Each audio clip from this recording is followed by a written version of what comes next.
charging away. Oh, you see it. A Bitcoin bull keeps charging away.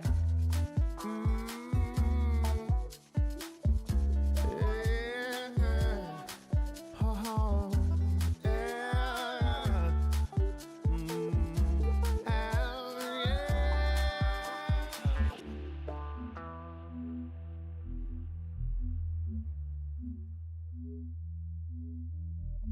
I'm not the bubble.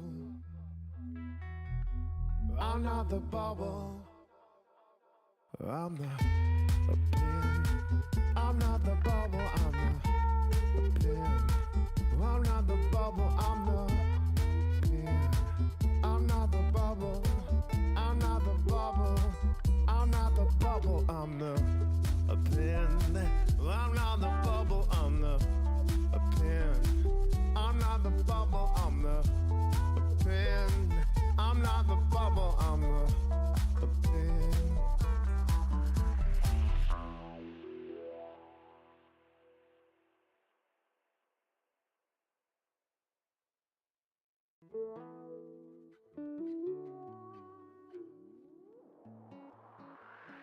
A Bitcoin bull is all I got left.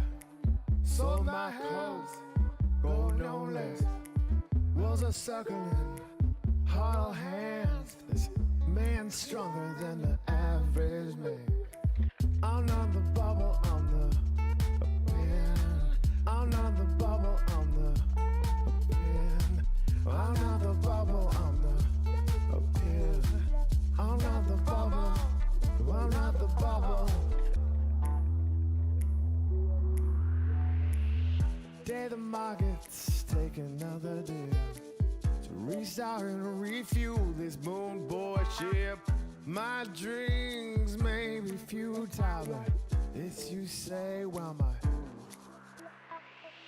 my dreams may be futile, but Bitcoin bull keeps charging away. Oh, you see it. A Bitcoin bull keeps charging away.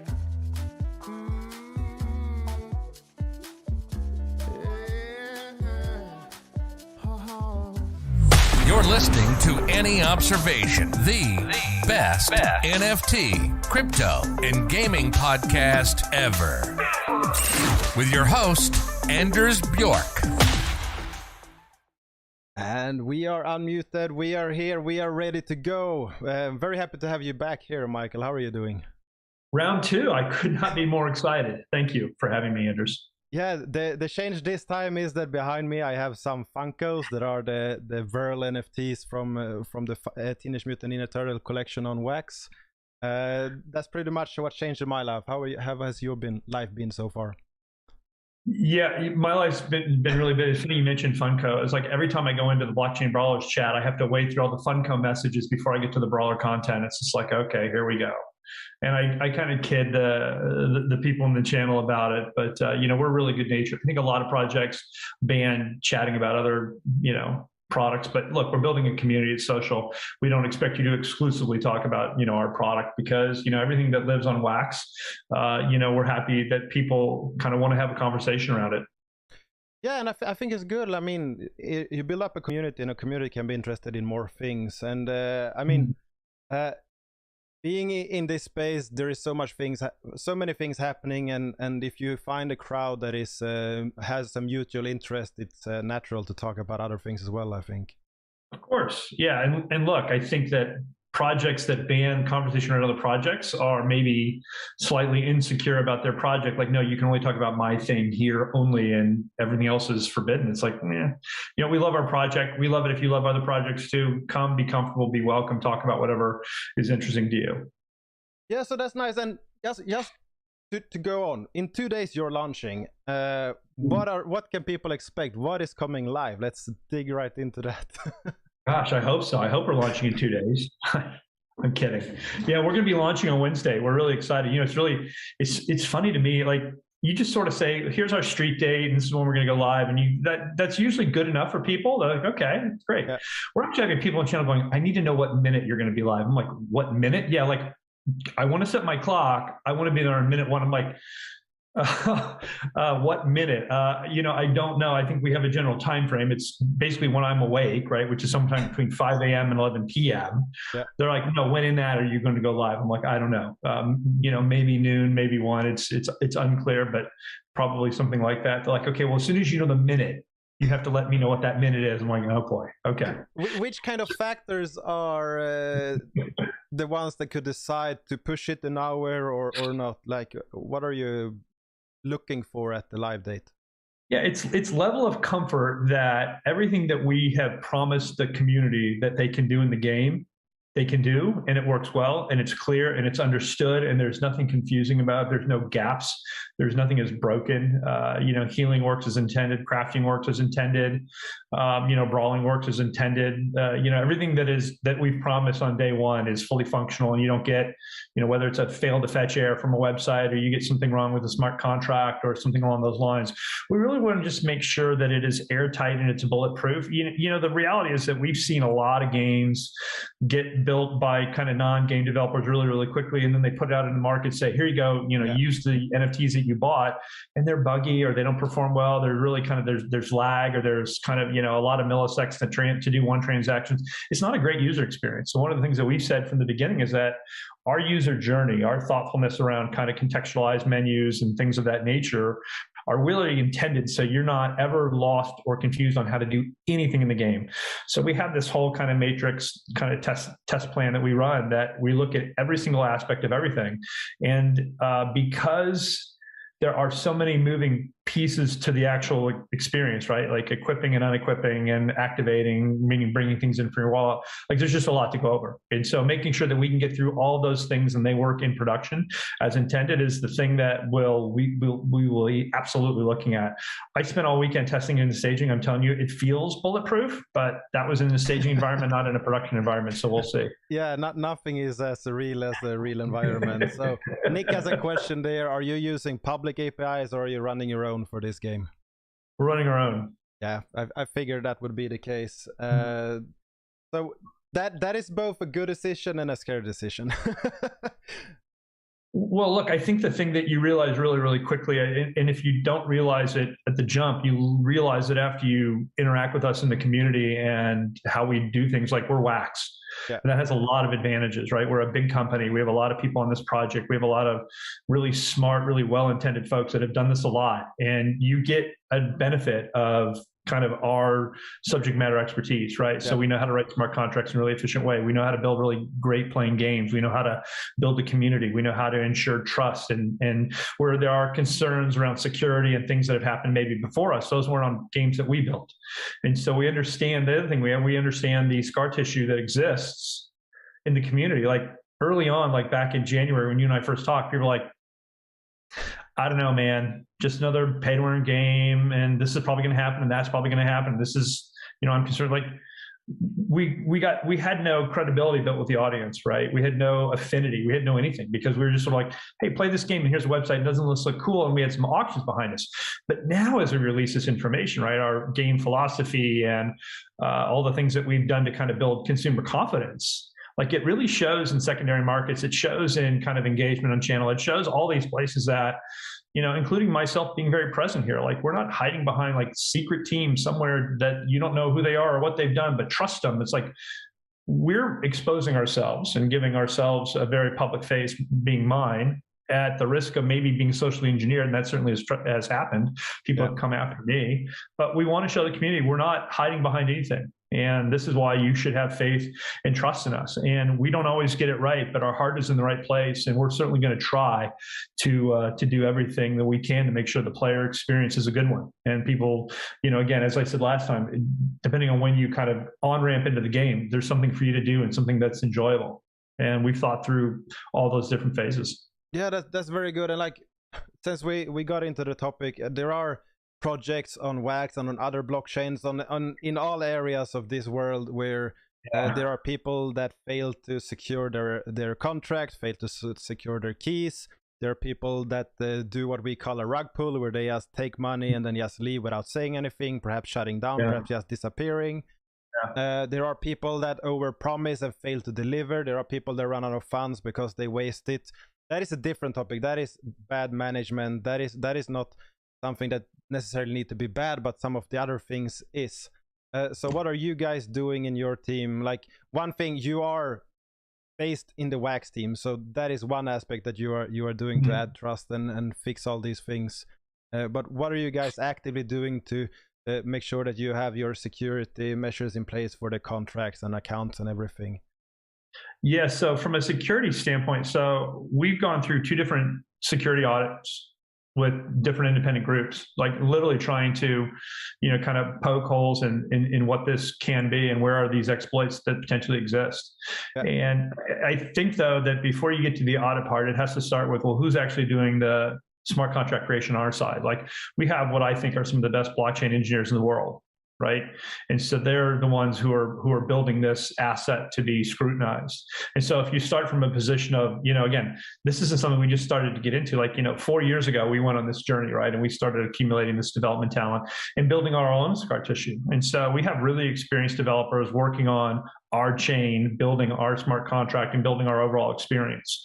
And so when it comes to a security audit, all the things they've come back with, like, yep, we're not concerned about that. Yep, this is the fallback for this. Like, it's a lot of good to hear that, people who are independent of Wax come in and said, wow, this is really, really secure. Congratulations. And here's our concerns. But, anything they've brought up to us, we're not super concerned with, because, we know that it already exists. It wasn't like, oh my God, who knew? It's like, oh yeah, no, we know about this, and we're actually okay with it. But this is why. Yeah, that is good, and like, it is. We live in a trustless world with the blockchains, which means that we need more trust for the teams behind it. It's irony. But yeah, enough of that. So I heard a notice about some kind of a roadmap. So let's jump into that. Oh. Who told you? Oh shoot! Oh boy! You did. Okay. So what do you want to know? So this weekend, I finished the roadmap. That's the good news. 2 days. What is happening, and move forward. Okay, you got it. So, quick side note for your folks. I don't know how many of them are in Discord or not, but we said at the beginning of the month on our monthly March calendar that today we'd publish the roadmap update, because people are like, "Where's the roadmap? And what's this game going to be?" And I've been trained to ask for these things. Like, okay, fair enough. We have it. I have it done. I'm looking at it right now. It's sitting right here on my desk. I have to type it up. We have to make it pretty, and we have to do all these things. So we put forth a really highly produced asset, because it's one of the things we like to do. Is we like to give you, things that are kind of easy to ingest and they're pleasing, and there's a lot of thoughtfulness that goes into that. But let's jump into a little bit in terms of the things that they're going to see either today or tomorrow that that we think are really exciting. I think the first question people have is, where and when is PvP? Right. Yeah. So PvP is really the kind of the center of our universe, so to speak. And the thing that we've always said is we're going to build a really compelling game that plays like a game, looks like a game, acts like a game. Everything's going to kind of pivot off of that. So PvP is slated right now for Q3, and which means at some point after the 1st of July. Now, what month after the 1st of July, I'm not going to tell you, and I certainly don't know the minute that PvP will be available, because I'm assuming people are going to ask me that. I know. What minute in July is this going to go live? Yeah, I don't know. But we actually have an unbelievably cool kind of idea around PvP. And the thing that is going to happen, as we talked about last time, is PvP is we're going to map PvP to kind of a monthly competition, almost like a pay-per-view viewing schedule. Like if you look at the WWE, right, they have the Royal Rumble, they have Survivor Series, they have King of the Ring, they have, and all kind of ladders up to WrestleMania, where it's the massive end all be all. Like we want to, and I'm going to say we are going to, but we want to, the intent or the desire now is to have these monthly competitions where literally everybody in the world is playing, blockchain brawlers, and there's qualifications and a winnowing process where at the end of the month, that final weekend of the month is this huge event, and the things that are going to come from that are going to be really, really cool. Now, don't hold me to this, but I imagine, maybe doing a special, a special, brawler where maybe your brawler has a belt. So all these Scotty Wide-Eye owners that want to have a belt, but Scotty can't because he's not legendary. Like maybe we do something like that. We've talked about giving away Brawl. We've talked about, I've even talked about maybe the idea of, taking a person and allowing them to design a custom brawler with us. Like everything's kind of in balance, right? So I don't have the specifics on the incentives, but I promise you the incentives that we do, people are like, holy cow, that's the coolest thing ever. This is worth my time. This is worth my energy. This is worth my focus and attention. Like, it's all about validating people's use of free time.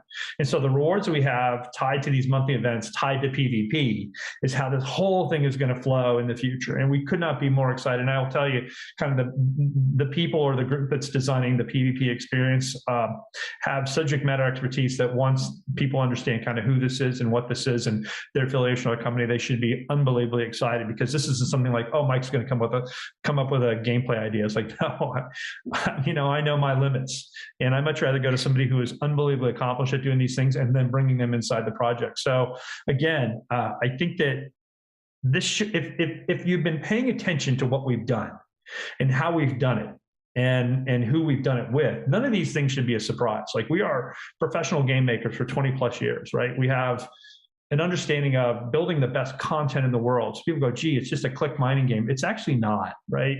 And so be patient with us and trust us that we are leaning in everywhere we can to bring really cool, interesting, fun stuff. So that's kind of the big idea around the roadmap, but there's all kinds of other fun things in there too. Like, we're going to have, factions, which is almost like guilds. Like, so you think about wrestling, there's the Four Horsemen and D-Generation X and all these things. Like, imagine the ability to form your own group of those kinds of, affiliations, right? And then allowing you to pick some kind of like, logo of sorts. And then we'll have like faction competitions, again, tied to some metric, and really allow for bragging rights, have leaderboards. We'll have all kinds of individual kind of daily or weekly competitions that have payouts. We'll do all kinds of fun stuff in that regard. So that's in the cards, I think, for the next quarter for Q2. Also in Q2, we're talking about, the ability to run a brawler. Right. And so running a brawler is something people have asked about, what about when I'm sleeping? Can I loan my brawler out to a friend of mine that they can use, that they can, generate a currency for themselves and for me too? Run a brawler is absolutely in the plans. We also are talking about the ability to have. Do we have any, on that Red the Brawler, do we have any details on that? We had a question from Caldax on that specific topic. Oh boy. What does it mean? Is it like the scholarships they have in Axie, or what is it? Yeah, it's similar in premise, right? So I don't know, because again, I've never done anything with YGG or any of the kind of the scholarships that they offer, so I don't know the actual instrumentation. But what I will tell you, our intent is that you'll have a brawler that you aren't using because you're asleep or you can't access the smart contract for a certain amount of time.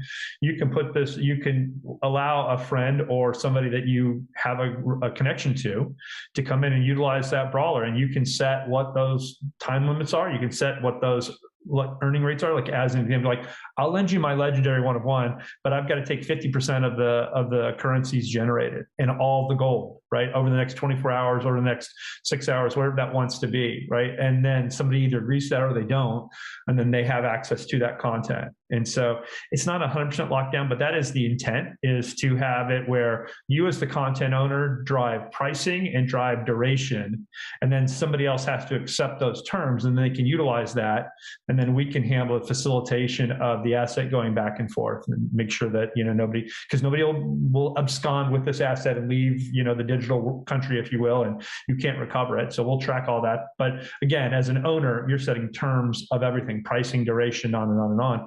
And people can accept it or not. And if they do, great, then your asset is working for you while you can't use it. And or if you accumulate more, let's say, like, we have one guy who has, I think, what is he up to, 28 or 30 Founder Edition brawlers. It's just insane. But he can't use them all at once because a legendary ring can only hold 8. So he may want utility there, and that's something that we're certainly wanting to provide to all of our players. Yeah, so that's good. So in case you feel like, hey, I can't really put in the time now, in a few weeks, I can actually lend that to someone else which can do that. Yeah. Which can create something interesting. So that's nice.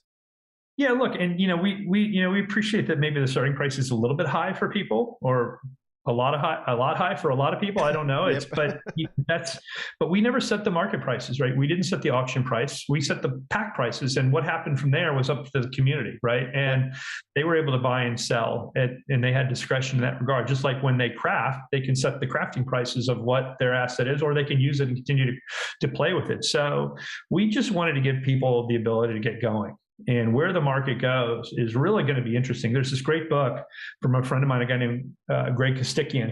It's called Uncertainty in Game Design, I believe it was called. And it's really fascinating. It goes over the seven different kinds of uncertainty in a game design set of core loops or construct that drives players forward.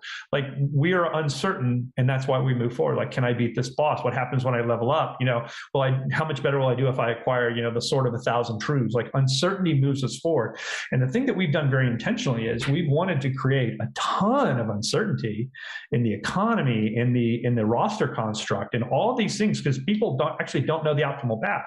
So when you obfuscate or you're vague on these things, again, that's why we didn't give out crafting recipes. We didn't give out what we think Brawl is going to be worth, because that's not our place to say. This is all on the market to decide. And people are saying, well, what's it going to be? I'm like, I don't know. You guys tell me. Are you going to hodl? Are you going to craft and sell? Are you going to try to take money off the table? Like, we don't have any idea. So, and neither do you. And that's what makes this all so fascinating, right? We have this instrument to use, and how they use it is, kind of to be determined. So it'll be, I've got like I was saying, I've got my popcorn ready. I can't wait to see what happens. Yeah, and like, okay, so we have the lending and the market decides everything. I cut you off in the roadmap. Was it something there that you didn't share already? You already shared a bunch of things. Yeah, look, I think there's things that that we're going to try to do. Everything that all the kind of the larger ideas that we have, right, are all tied towards enforcing or validating human decisions, right? The big concern is, well, gee, I don't want to get botted into the ground, and I can't bot because I'm not going to run a script, and I'm not going to set up a bot farm, and and so therefore I'm at a huge disadvantage, and on and on and on. It's like, we never want that to be the point, right? That's never our intention. Our intention isn't to lean into the bots and to allow them to feel like they win, because again, this isn't DeFi. Yeah. I gave a speech at GDC last week that talked about kind of play to earn and what we've learned so far. And my last line, I literally ended it with, focus more on the play and less on the earn. Yep. And the pure DeFi people, maybe they table flip over that. Like, well, I want to make as much money as I can as soon as I can. Like, yeah, okay. Well, this isn't a DeFi product. Right, exactly. Lamborghini when, right? Like, all the time. Like, I get it. I understand that. I understand a lot of our audience is kind of speculators and gamblers, and that's we have a question on the Lambo, by the way.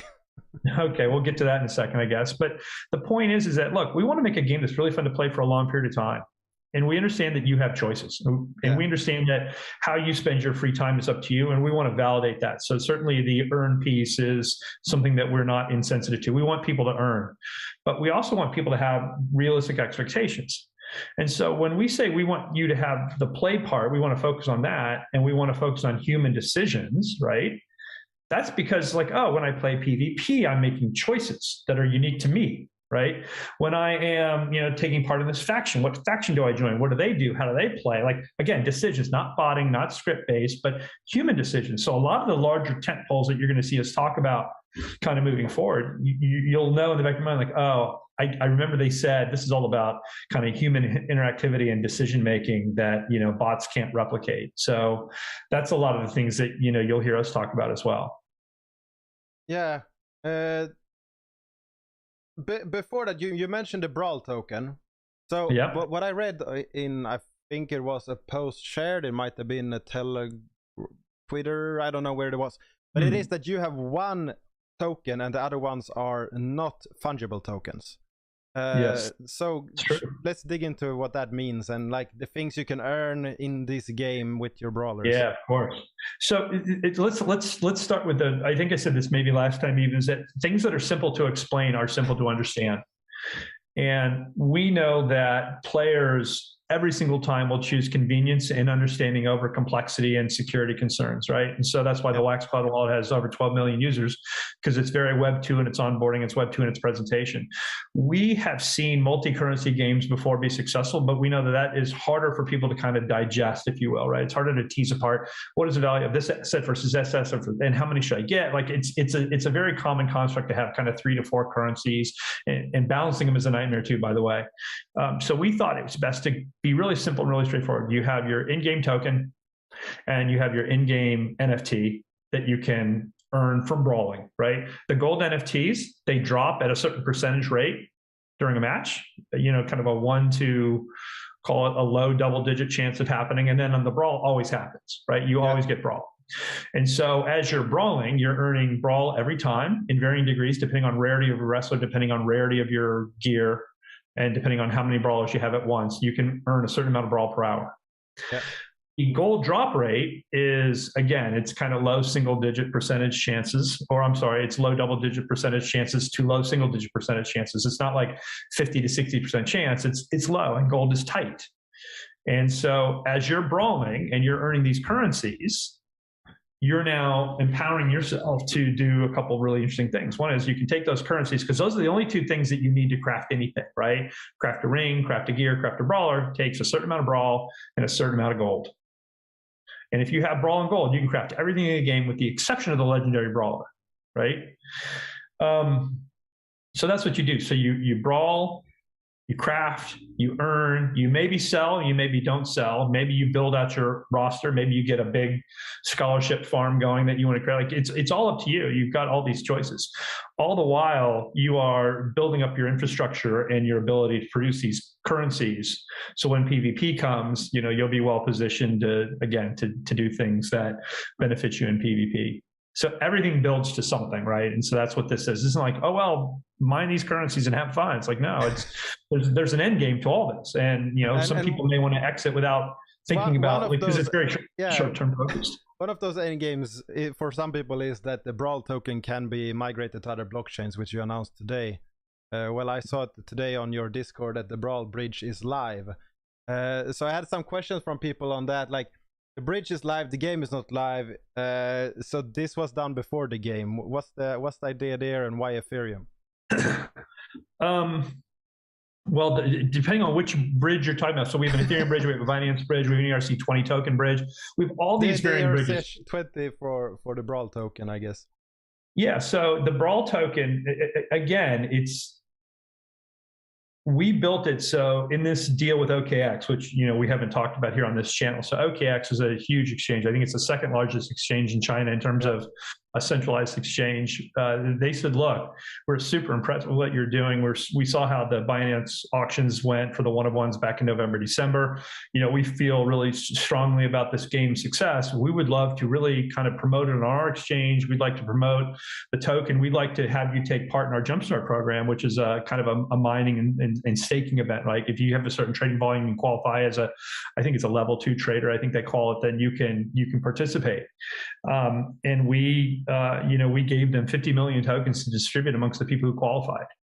And so, but we knew that was a native ERC20 token, right? And so we had to make sure that could be bridged back if people wanted to play the game, right? Because the thing about OKX that I believe is true is that it is largely a speculator kind of marketplace. It's not like people take it and immediately bring all that currency into the game and start playing, right? I mean, if you look at how Sand is doing on OKX, Sand is performing marvelously. What can you do with Sand? Not a thing. But we're actually a game token with utility that people can use in less than 2 days, right? And so we think that has tremendous value. But we know that the OKX market, and again, they've seen with these Jumpstart programs, is they're consumers, and they have millions of them typically kind of buy and hold because they've seen real appreciation of that asset. And so, but we needed to have a bridge exist, so in case somebody wanted to get, somebody got the Brawl token on OKX, that they could use it on Wax. And so that's what that bridge is all about. And it's not open on their side; it is open on our side. And I've confirmed again with the team today. Are we sure that it works? Like, we're sure that it works. I'm like, okay. But until it actually does work, fingers crossed. But yeah, but it should work. I mean, it works like a champ. Yeah, right. There has been token teleporting in the Wax Cloud wallet for a long time now, so there's no reason why it shouldn't. I agree, but it's a software, so never say never. Yeah, exactly. There's always something. No, but that is good, and like that is something that is really good to tap into liquidity, which we have seen a lot from the Trillium token on Alien Worlds. Getting into bigger exchanges and being an ERC20 token really helps getting listed on other exchanges, and that adds utility and I guess accessibility for other users. Yeah, look, I mean, we're really fairly aware of what's going on with TLM and kind of the successes that they've had in that regard. And we think that our token actually has even more utility, right? And we've been really, really clear about that. And we think we've designed our economy in a way that is kind of super interesting, again, for the player. Again, I think we talked about this last time, we're not going to have 100,000, stone axes on Atomic Hub at 7 cents a piece. Like, that doesn't do anybody any good, right? And so if you look at, again, the decision we made along the way, we're not doing things other people have done. And that's very intentional because we know that they're harmful.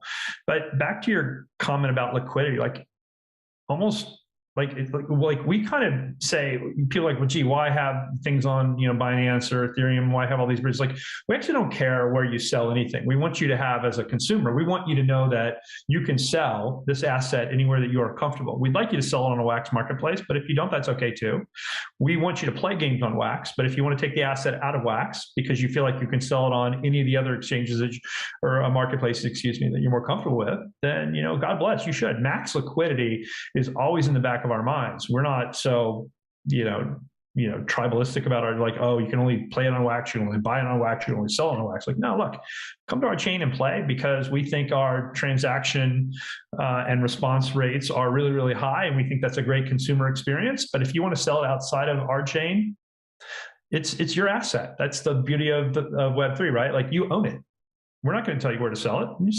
We're going to try to allow you to sell it anywhere you possibly can for whatever price you can. That benefits you. That benefits us. Yeah, and that is actually one of the questions from NRFB Toy Story. I asked why 2 blockchains, and I think you pretty much answered there. It is for the users. Yeah, that is the reason why. Completely. Everything, at some point, people realize, wow, every single thing they do is for us, not for them.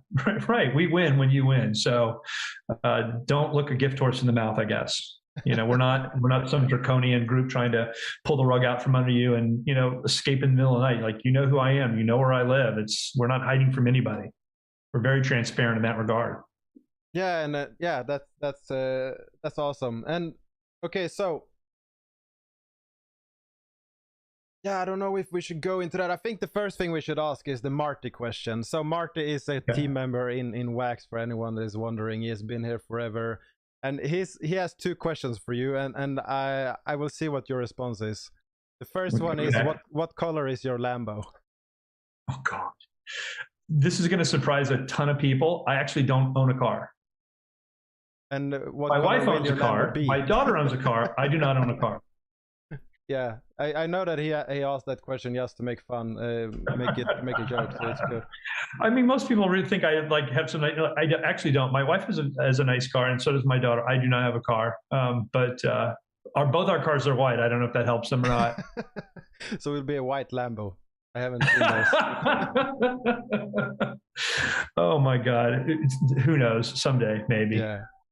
Nick asked where he asked the questions. It's from Twitter. I have a few questions in a document from the Twitter post. Sure. And so, math on fighting. That is something that you have not made public, and I don't think that you intend to. It's one of those things that you want to explore. Or am I wrong there? Schnappe is the one that wondered that. Well, I mean, here's the reality or the challenge of the problem, right? Is that when you announce math on fighting, what they really want to know is, how much of a currency am I going to earn, and what potential kind of gold drop rate am I going to earn? And they're going to want to try to say, okay, what are the value of those things, right? So how much can I earn per hour, right? Because we're on an hour cooldown. How much can I earn per hour per brawler at what level? Because I'm trying to understand what is the spend, what is the proper spend, what is the ROI? And there's a couple of kind of dangerous things that happen. One is, they'll try to assume, oh, this is going to be, one brawl is going to equal 1 Wax, right? And like, okay, so that means Wax is trading at 36 cents. So therefore I'm making up, if I can earn 1,000 brawl per hour, that means I can earn $360 per hour. And all of a sudden this thing just kind of spirals. And when that's not true, they go, oh, this thing is a massive failure. It's like, no, your perceptions were wrong, right? So we're trying to make sure that people don't make the wrong perceptions early on. Like, that's 1. 2 is, what happens a lot of times is a developer will say, oh, it's a 21-day ROI break even, or it's a 30-day break even, or it's a 100-day break even. And what happens is players, right, or 2 days, right? Like, players aren't tracking if they've actually broken even. They're just like, oh, the developer told me, and they would know, that it's 10 days to break even, or it's 30 days to break even. So on day 30, I'm going to sell everything that I can, and then I'll start playing for free because now I've earned all this currency. I'll buy back in. And then if everybody does that, and they actually don't know if they've broken even or not, but the mentality is like, oh, I've broken even because that's the one the developer said I would break even. Now, the developer didn't say how many actions or what, like, they just said, oh, it's about a 30-day, because people have been trained, because they've asked how long to break even. And somewhere, somebody made the mistake of saying, you can break even at this point in time. Right? That was a dangerous thing. Somebody once asked a question, the developer then answered it, and then it became, well, you have to provide ROI calcs on day one, and it became this whole thing. Like, in reality, that's such a terrible practice to do, and I know that people do it. I know there's an expectation, but I've actually said, look, this is not about breaking even. This is about playing a game, and we hope you have fun. And what you do and what you earn and how you perform and how often you play and with what assets you play with, I actually don't know. So, and I don't know how much you've invested to get started, so I'm not going to venture a guess on that. What I do know is I know exactly how much you can earn with every single brawler and every single ring and every single slot, with every single piece of gear, with every single click. I know those amounts, and I know the drop rates of the gold.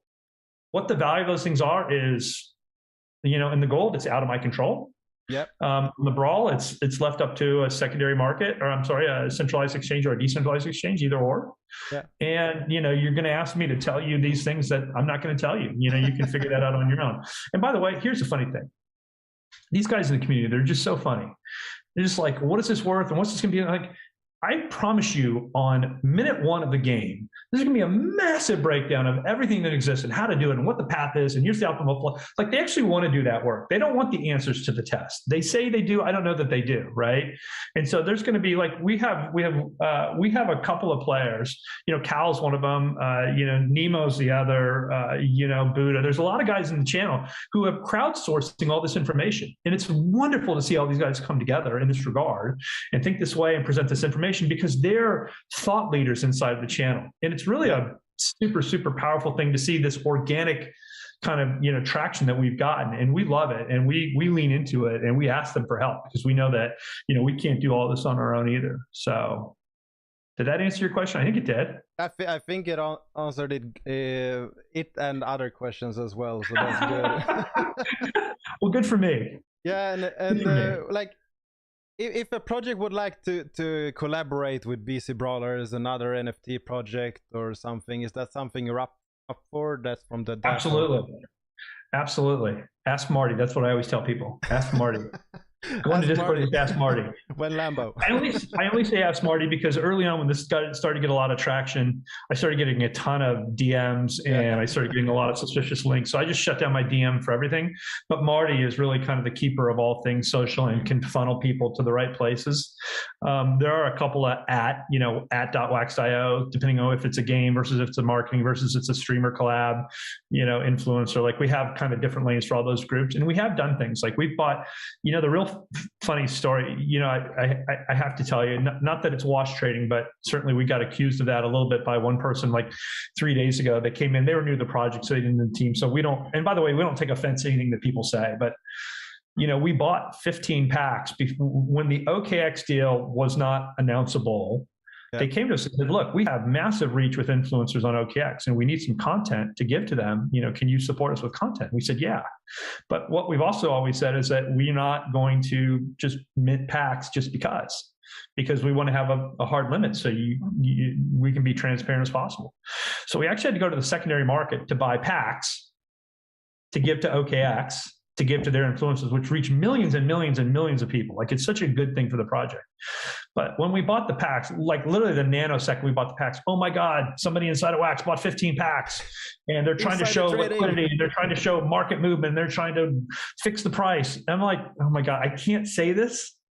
I really can't say what's going on because the deal was unannounced, and there's all these reasons why you don't want to say that. But it's just like, guys, at some point, you have to trust us and trust that we're buying these for the right reasons. And you can see where they go, and you can see where they went to. And like, it's very we're very transparent in that regard. But the initial knee jerk was, we've been hurt so bad by other game developers in the community, and wash trading is so prevalent, whether it's CryptoPunk or Bored Ape or whatnot. Like, is this Wax doing a low end wash trading? It's not. Like, we actually have things that we do things all the time that we can't announce. And what we're trying to get the community to do is not FUD or table flip, but just give us the benefit of the doubt. Like, we're not trying to manipulate anything. Like, we're very open and transparent in this regard. And so we're like, just all will be revealed. Please trust that our heart is in the right place. And so every day we just try to build credibility and win over, kind of one consumer at a time, if you will. And one question that we had in the YouTube chat got answered in the YouTube chat. What kind of game is Bcbrawlers? So Bcbrawlers ultimately will be a fighting game, but not done in a traditional 3D Twitch-based environment, right? It will be so today on day one, right? If we start with what people see on Wednesday, it is take your brawler, equip your ring, slot your brawler into your ring. If a rare ring or legendary ring, slot hopefully multiple brawlers into multiple slots. And then you would be well served to put gear on these brawlers, because the multiples to the gears is legit.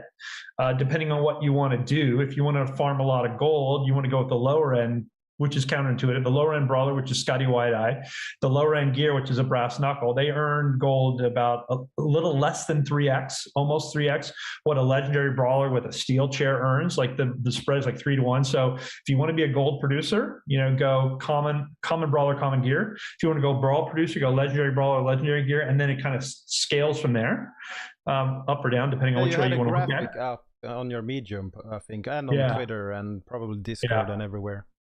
It's a little confusing because people are like, oh, those bars are 1-for-1. Well, they're not, right? So gold is a percentage chance, right? Whereas brawl is an amount.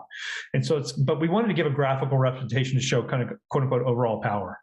But so day one, you're going to come in, you're going to equip these things. You're going to figure out, am I going to be heavy gold, heavy brawl, hybrid?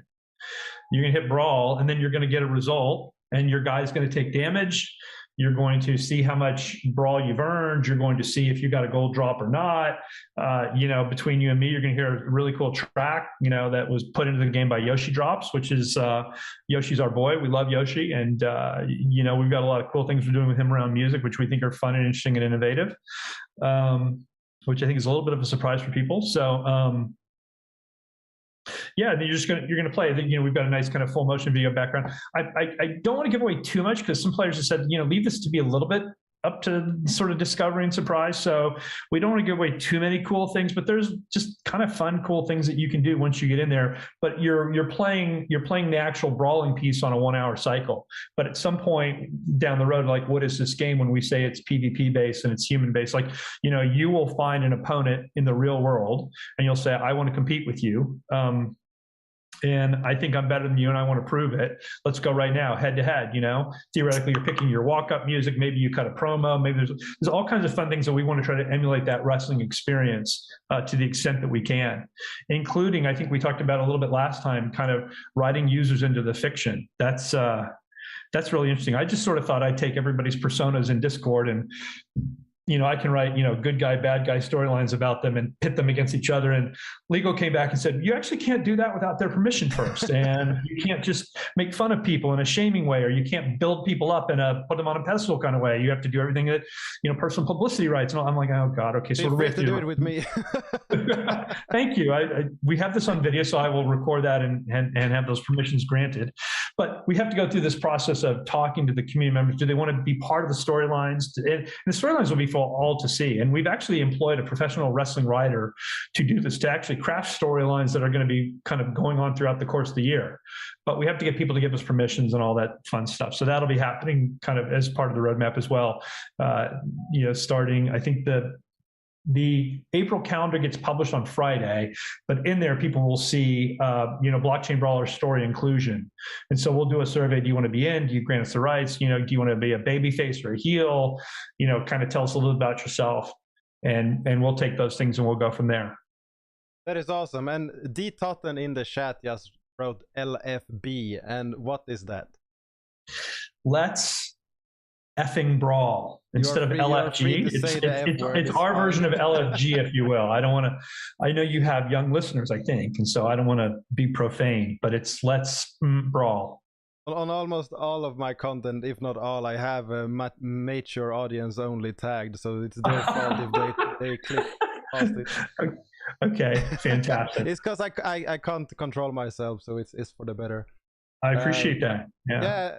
So LFB is let's fucking brawl, and then we have. How did you come up with the name? What, blockchain brawlers? Yeah. So our team is, wrestling aficionados, and it just felt like the alliteration of BB worked really well. Blockchain brawlers, right? And we're not the only ones who call ourselves blockchain brawlers. I've found as I've done research kind of over the last, couple of weeks or months that, other people are on other chains or other collections have something similar in that regard. So we're not certainly unique, but we feel like we're the best. But the alliteration of BB works really well. And internally, we just call it BB. What's going on with BB this week? I used to think it was BCB, but no, it's just BB. A BB gun. BB gun. Yes, indeed. So LFB is right. Let's go. Yeah, it's hopefully less than 48 hours from right now. People will be in there brawling away. Yeah, and which brawler is your favorite? That's from Barry Greenhorn. Oh, Barry asked me which brawler is my favorite. Gosh, Barry, I don't know that I can give you some love.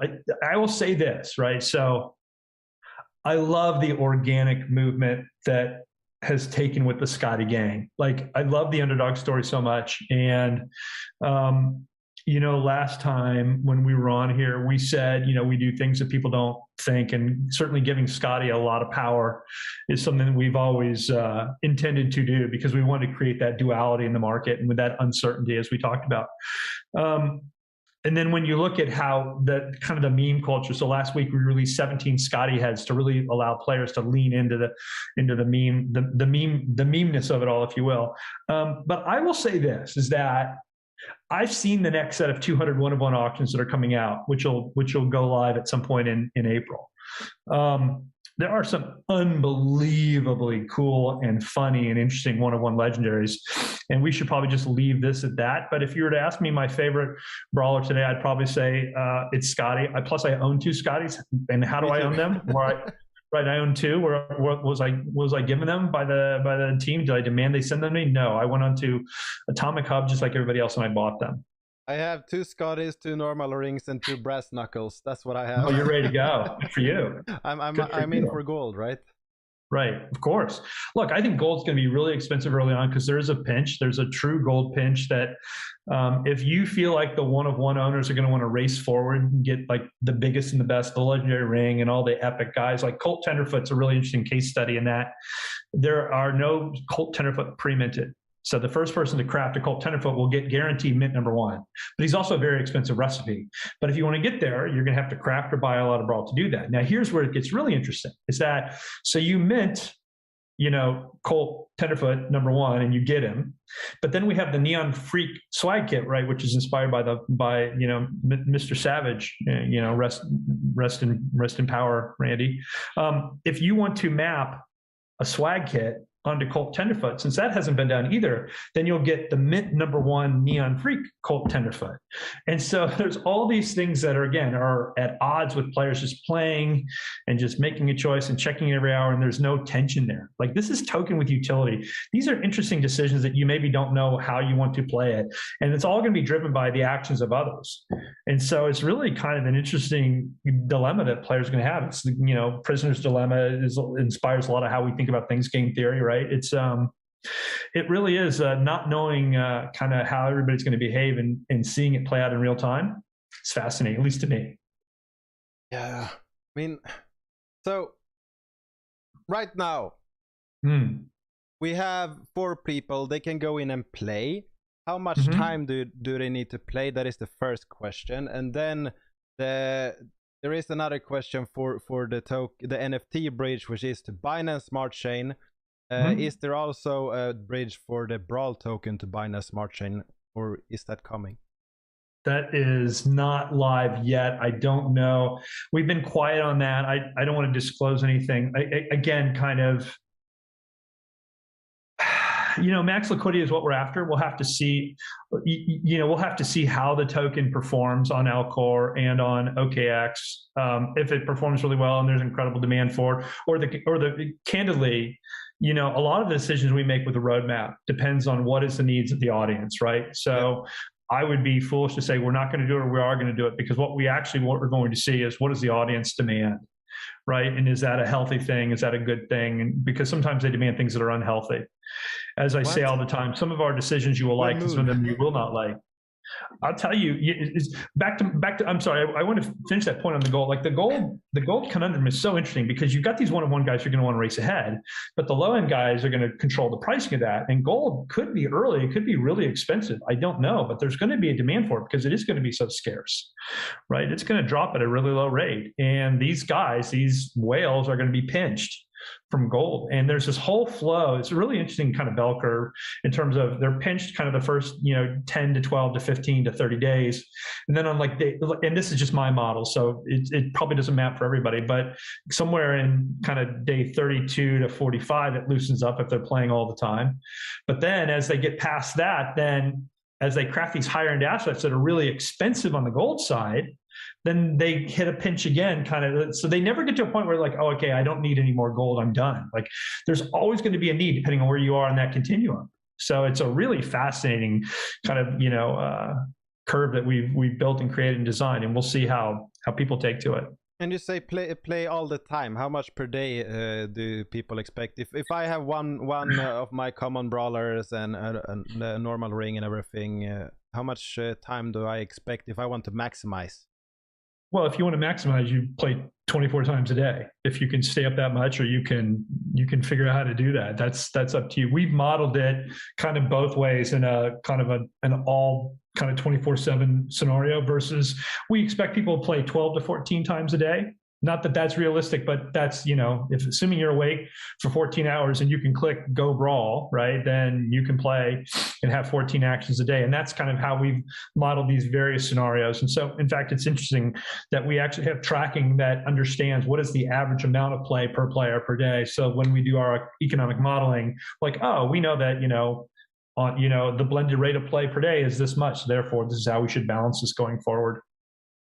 And so we have one time per hour. What was, like, you talked about bots early on. What's the idea against bots? Is this something that you embrace or something that you will try to prevent? Or yeah, look, it can be really hard to prevent bots, right? It is a mouse and cat game. It's a game of whack-a-mole, right? Yeah. You hit one and two other pop up somewhere else. And so while we have tried to limit them where purchasing is concerned, I don't know that we'll be able to spend a ton of time policing them in a live environment, removing them from the game. So instead of trying to eliminate bots and go after them really aggressively, like, we don't want to have bots in the game, but we do understand the value that they create, and that if they produce, kind of assets that allow new players to come in, then that's good for everybody. But yet the ultimate winners of this game, our players, are going to be having the best experience and getting the best rewards because of decisions they make on a personal level. Like, that's really how you beat bots, right? I mean, if we have 100,000 people playing and, the end all be all is, get a legendary 1 of 1 with your likeness, wearing a meta universe belt, and you design the costume you want, you write your backstory because you want our version of WrestleMania. Those are all tied to decisions that you made as a player, not because of how much you spent or all these crafting. Like, no, this is you, how you play, decisions you made versus other players and decisions that they made, right? Decision versus decision, not script versus script. Yeah. Right. So the best prizes, the most incentives are tied to human behaviors, and so are human decision making. So that's one thing that, again, we think, no bot in the world will be able to play our PvP and have any level of success at all. So you kind of accept it. You it is what it is, but you design so that's not the path to win. And you mentioned like different outfits and such. What like swag kits? What are those? Yeah. And what can people expect to find? Swag kits are great. So this company, once upon a time, OpSkins was all about the skin, right? And the ability to skin something, right? And Provenance like, oh, this is a skin that won the CS:GO World Championships on Faceit, and and you can own that skin. You can see it was used by this player, and that has a certain amount of value, and on and on. The thing that we want to do is we wanted to allow players to change their aesthetic, because if you look at our jobbers, which is Barry, Scotty, Colt, and Johnny, right? Our 4 kind of non-1-of-1s. They're all the same, and we want to allow people to express themselves differently. And so what we've done with our developer is we've gone out and we've created these, I think we're up to 18 different swag kits now that are kind of a wink and a nod to the past. And if you look at the Neon Freak, you're like, oh, wow, that's probably a Randy Savage inspired kind of aesthetic. And they would be right. They are inspired by these people that we grew up kind of watching and loving and really rooting for. And so the expectation, to answer your question, is I believe starting in late April or early May, we will have for sale a limited number of swag kits that go out that will sell. It'll be a fairly affordable price that you can then, craft them, because crafting is how you do it. You can craft them onto one of your standard brawlers. Now, if you've already got a swag kit on them, you can't craft on top of it.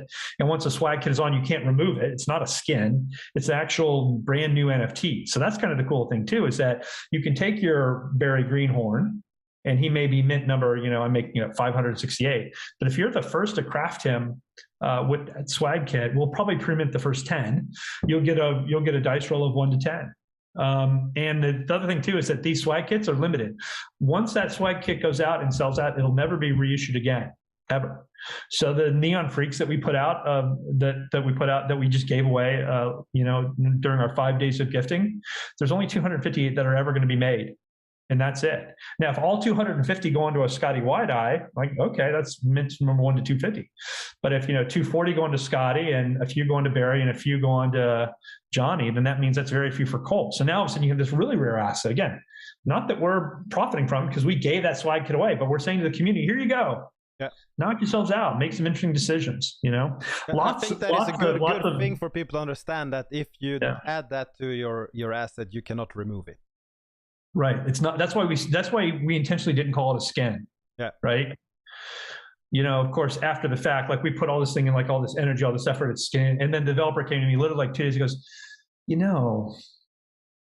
we could make them changeable and removable. I'm like, now you tell me this? Like for 3 months we've been designing this. You said, well, we could change it if we made it, mutable and what? Okay. So I don't know. So maybe at some point down the road, we make skins swappable. I don't think that's going to happen today, so don't hold me to that. But these are the kind of conversations that we have, and we speak with a lot of candor and transparency to people like you in our community. So they know that we're not ignorant of it. We know that that's maybe a desirable behavior, but for now, this is where we're at. But we contemplate everything. People, I've got a great idea you've never thought of. I'm like, I doubt it, but okay, go ahead. Yeah. So there are a few people that have the legendary brawler, the lucky few, that bought in early or has spent a lot of money on them. Is there any extra juice planned for them? Any extra events or anything that is from Big Bad Boys? Yeah, look, extra juices. Go ahead and brawl one time and see all the juice that they have. They have a ton of juice in the brawling. Like they are far and away the best brawl producer, and it's not even close. And so if you feel like that is important to you, then you will figure out how to get a legendary. It's really impressive what the one-on-one guys can do in the ring. The thing that we wanted to be very intentional about, though, is this isn't play to win in the regard of I can beat you by default just because I spent more money than you. I know a lot of play to earn games or free to play games have play to win, and I get that. I've been that. I'm a big Raid Shadow Legends player, and on and on and on. But we really like to look at the Clash Royale model of my deck is constructed in a certain way versus your deck, and the decisions I make in gameplay relative to your decisions. Now, you may have a little bit higher crown tower than I have, or your cards may be a little bit higher levels than my cards. But if I'm smart and I play things right, I have a chance to beat you. And so that kind of, shapes a lot of our thinking. But in terms of just out of the gate performance, the one-on-one brawlers are going to perform like, it's impressive what they do. And I'm jealous that I don't have one, because I look at the numbers every day and go, man, I wish I had a legendary. That's really impressive. And candidly, I got a bunch of wax together because I saw how the initial Binance auctions went. I thought, I'm going to sneak in early in the wax auctions and quote unquote get one at a good price. Nope. Outside of my price range. I'm like, I'm going to leave the first few and then I'm going to buy, and no. Nope. Yeah, no, look, you put a brawler just by default, a legendary brawler by default with no gear, it performs pretty well. You throw brass knuckles on them, it's really impressive. All of a sudden you get to sledgehammer, you get to the baseball bat, you get to the steel chair, it's like, whoa, okay. and then you start to do the math this many times a day, this many days a week. And it's like the numbers get pretty crazy what their output is, So yeah, congrats and good for you if you have a legendary. But you're gonna need your gold at some point. So decisions. On Wax, they go from $11,700 right now, which is it's a nice chunk of money. It is. Are those the one of ones, or are those the Ric Flairs? I've just the filter for legendary, so it's both, I guess. Yeah, and look, the Ric Flair Metaverse champ hasn't been opened yet. It's in a pack somewhere. It hasn't been open. The Metaverse Champions, if you look at the one on Binance, it sold for like 48 BNB or whatever it was a Metaverse champ. The Metaverse champs on our Wax auctions have sold for the highest prices. There's still a Ric Flair legendary wearing a Metaverse belt that's really, really going to be rare and going to be really, really cool to have. And so I don't know why people haven't opened these packs yet. What's going on, guys? Hey, get in the game. Let's go. I still have some old packs from a long, long time ago, although I struggle with that. I just want to open everything. Right. I mean, it's funny. Some people are like, oh, I knew I shouldn't. One guy said today, he's like, oh, I opened 3 packs trying to qualify for something I should have never done. That's like, you've got an asset now to play the game. Like, your ability to play and interact and accumulate currencies is much greater than just sitting on a pack that has gone up, 50% in value. Like, if you're a long-term player, it doesn't matter that the packs have appreciated as much as they have in the last couple of weeks. Like, if you're in this for the long haul, then it really doesn't matter when you open your pack. Just open your pack, get in the game, and start brawling. I promise you, in the long run, it'll be time well spent. It'll be fun. It will be. So it'll be so fun. 2 days. How are you sleeping? Is your team doing? Are you nervous? Are you excited? What's happening? It's the fear of the unknown, right? Like, we have no idea what's going to happen. Like, it's going to, this currency is going to be available. The token is going to be available on OKX before the game goes up by just a few hours, not a lot. So that'll be one signal. And then it'll be available on Alcor at roughly a similar time frame. That'll be a different signal. And then the players will come in and they'll start playing. And then once the players start playing, I think we talked about this last time as well, we have about, 24 different kind of analytics reports that we look at, queries that we're running to understand this really kind of highly delineated kind of set of choices that the players are making to see what the trends look like. And so I'm sleeping great. I am nervous, which means I'm excited. I'm nervous, not like, oh my God, I can't, like, I'm nervous, I can't wait to see what happens. Yeah. There's no trepidation. It's a big week for us as a company. And I think, Anders, look, I think we've done everything right every step of the way for the most part. We've stubbed our toe a couple of times, but we've learned from those mistakes and we're moving forward. And it'll continue to be a kind of test and learn scenario. We say, try and fail, don't fail to try. So we never want to fail to try because we're always trying and sometimes we're failing. So yeah, I'm super excited. I'm jacked up. It's gonna be great. Yeah, that's awesome, man. And I'm very pumped, very excited. There's only 2 days left until my brawlers get to experience their first action. You know what I'm excited for? I'm excited to see your breakdown after we launch of how you go through this whole thing, because I'm a fan just like everybody else is. So I'm gonna tune in and see what you say. So be careful. I will be watching, but I want you to always be. I will say Michael said. Michael promised moon when Lambo. Oh my God! Oh boy! No, yeah. I hope to break down everything and how the bridges work and everything as soon as I have my hands on the assets required and I have played with the interface and all things required for that. So yeah. Yeah, we have awesome. the interface.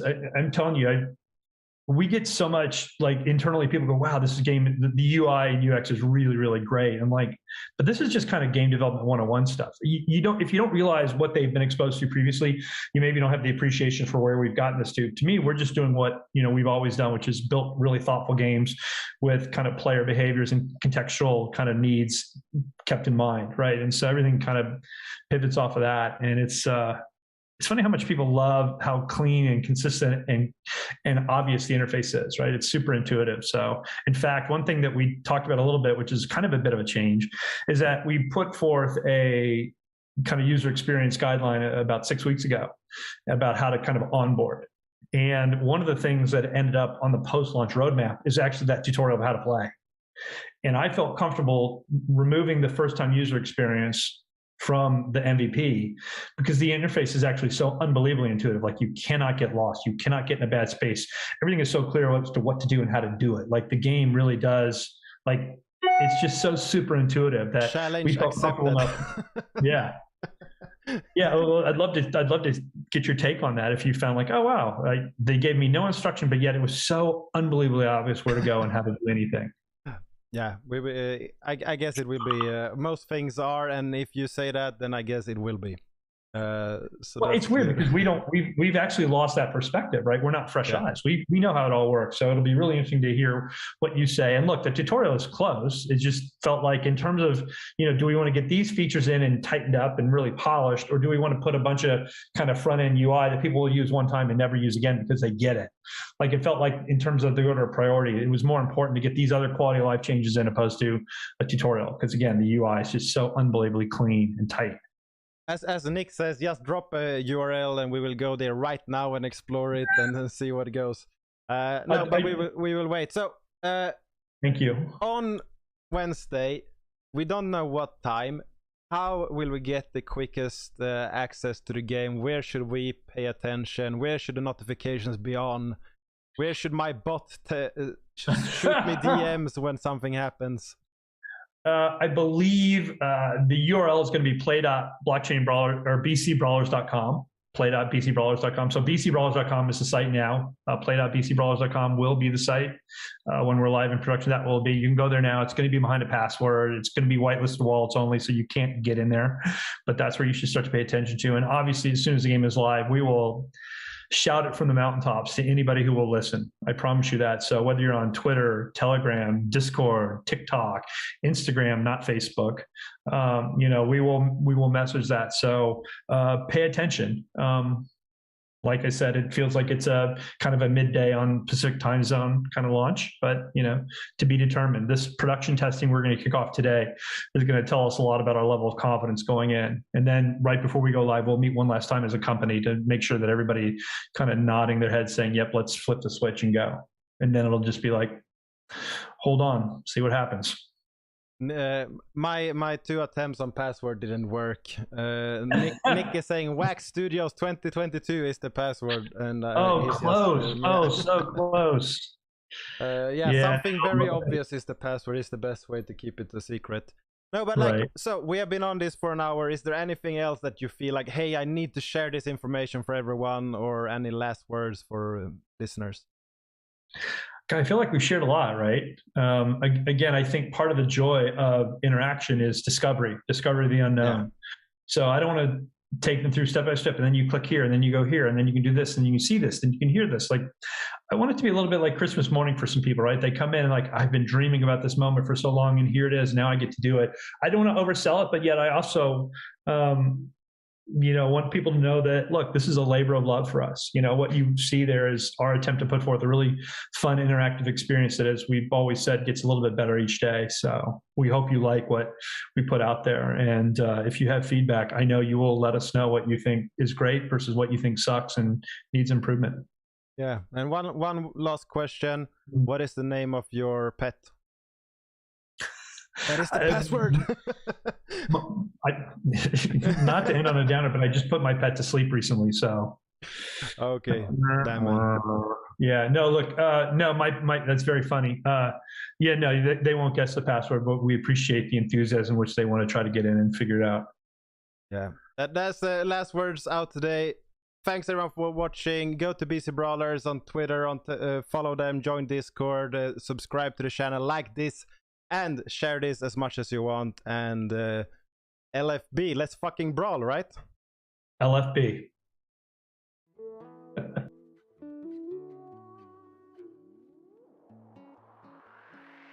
Bitcoin bull is all I got left.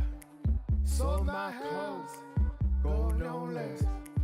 Was a circling, hollow hands. This man stronger than the